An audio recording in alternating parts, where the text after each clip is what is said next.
तो देखो तुम्हारा भाई ना स्कूल टाइम में बड़ा फुद्दू बच्चा था। फुद्दू मतलब वो बच्चे नहीं होते ना फर्स्ट आ सकते ना लास्ट, मतलब ना शैतानी कर सकते हैं और ना ही कुछ टॉप कर सकते हैं। तुम्हारा भाई बीच में था, और बीच वाले लोग ना किसी काम के नहीं होते। सच में यार, मैंने खुद फील करा है। ना उसको टीचर जानती है ना उसको कोई दोस्त जानता है भाई।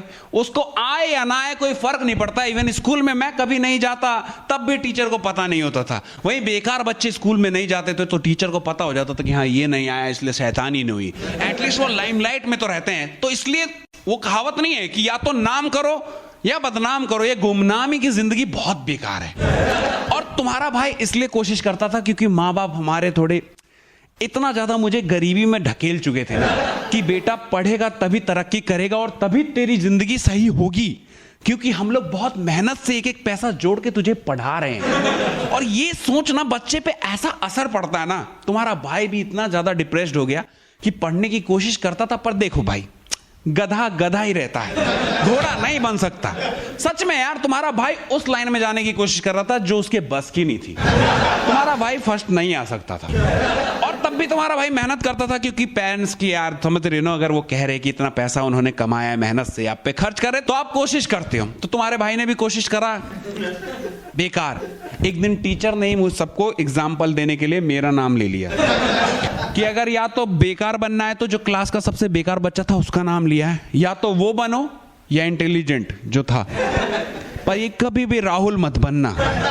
तुम्हारे भाई को ऐसा दिल पे हर्ट हुआ, मैंने कहा अपनी कोई इज्जत ही नहीं। उस दिन से तुम्हारे भाई ने फैसला कर लिया कि अब हरामी बनेंगे।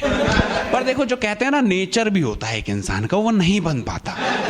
तो तुम्हारा भाई भी जब हर चीज करने की कोशिश करता था जिससे उसकी इज्जत खराब हो जाए। हाँ, मुझे एक दिन बोला मम्मी ने कि बेटा अंकल को नमस्ते करो। मैंने कहा क्यों? कहता अच्छा कहेंगे, इज्जत मिलेगी। मैंने कहा नहीं किया तो तुम्हें बुरा मानेंगे। मैंने कहा अगर गाली दे दी तो? बेटा मैं भी मारूंगी और तू बहुत बुरा हो जाएगा। मैं समझ गया था मुझे क्या करना था। अगले दिन अंकल आए, मैं बहन के पूरी कॉलोनी में बात फैल गई। घर वालों ने पीटा, पर जो लोगों की जो आंखों में इज्जत होती है ना, जो अंकल चुपचाप निकल जाते थे वो भी अंकल देख के कहते थे और बेटा कैसे हो। तब मुझे अच्छा सा लगा यार। इवन जो कुछ दोस्त थे वो आके मुझसे पूछते थे हैं तूने उनको गाली दे दी, सही करा है, इसी लायक है। मैंने कहा भैया देखो, या तो इस कैटेगरी में आ जाओ या उस कैटेगरी में, पर एक कैटेगरी चुननी जरूरी है। तुम्हारे भाई को ना मजा आने लगा, तो वो हर चीज करता था जिससे चुतियापे लगे। टीचर को परेशान कर देता था क्लासरूम में। जिस टीचर ने कहा था ना कि तू बेवकूफ है, ये है, उसकी ले रहा हूं, कह रही बेटा पहले जैसा मैं ना। सारे बच्चे जानने लगे यार। तुम्हारे भाई की ऐसी फैन फॉलोइंग हुई ना स्कूल में।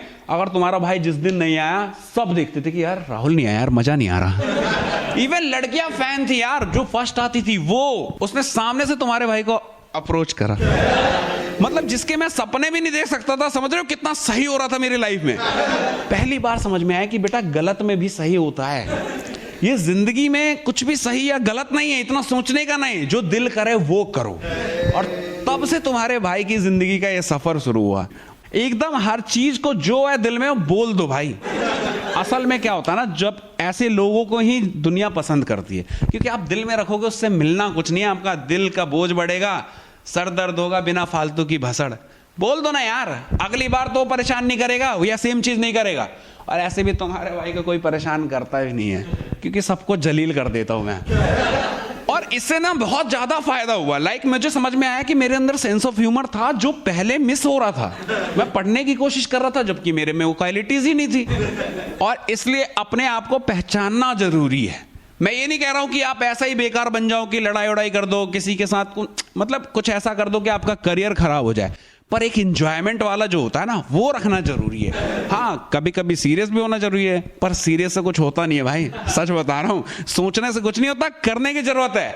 तो लाइफ में करना जरूरी है, सोचना नहीं। और यही मैं आपको समझाना चाहता हूं, क्योंकि इसने मेरी जिंदगी बदली है, आपकी भी बदलेगी। बाकी अगर ये प्रवचन अच्छा लगा हो, कॉमेडी क्या ही थी, तो शेयर मार देना यार। तब तक के लिए अपना ख्याल रखना, बाय।